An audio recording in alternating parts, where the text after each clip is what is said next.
Sénégal jaar naa leen màggal naa leen di leen jox seen wàccuwaay waxtu wu ma yeewoo nag damay wóyal di samp ab laaj est-ce que dëggantaan ñun africains yi plus particulièrement ñun sénégalais est-ce que ñëwuñu ci àdduna bi pour seetaan si loolu moom mooy question bi nga xam ne moom lay njëkk a poser sama bopp saa bu ma yeewoo ñaareel bi ci topp mooy est-ce que jàpp ngeen ne am réew mu nar a développé façon gu doomu aadama yu mel ni dinañ fa yeewoo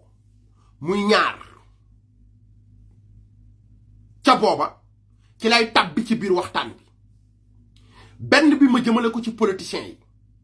ñaareel bi ma jëmale ko ci mbër yi ñetteel bi ma jëmale ko ci askan bi bu ngeen tàmbalee ci mbër yi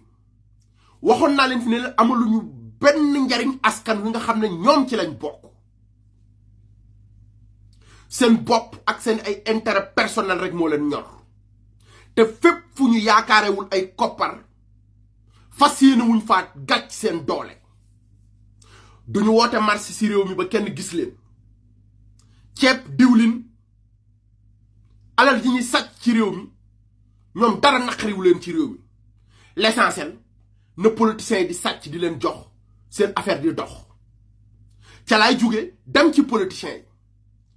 même politiciens yi ñoo jël même mbër yi def leen doole soppi leen ay nervi di ko dóor ci kaw askan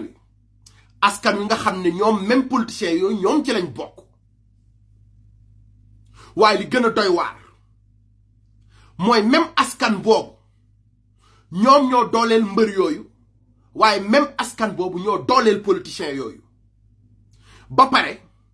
ñoom ñu wëlbatiku lëkkalu def benn dank jël seen doole di ko gàcc ci kaw askan bi ndeysaan waaye li ma jaaxal mooy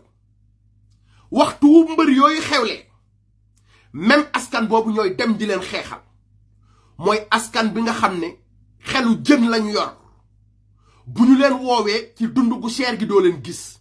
soo leen woowee ci milliards yi ñuy sàcc ci réew mi doo leen gis boo leen woowee ci doomu Sénégal yi ñuy jàpp di tëj doo leen gis moonte de ay milliards lañu jël def ko ci arène nationale ba nga xam ne ñoom politiciens yi xam nañ ne seeni doom duñ fa bëri comme ñoom ay xelu jën lañ yor ñu ne nañ leen fa yóbbu ñuy dóorante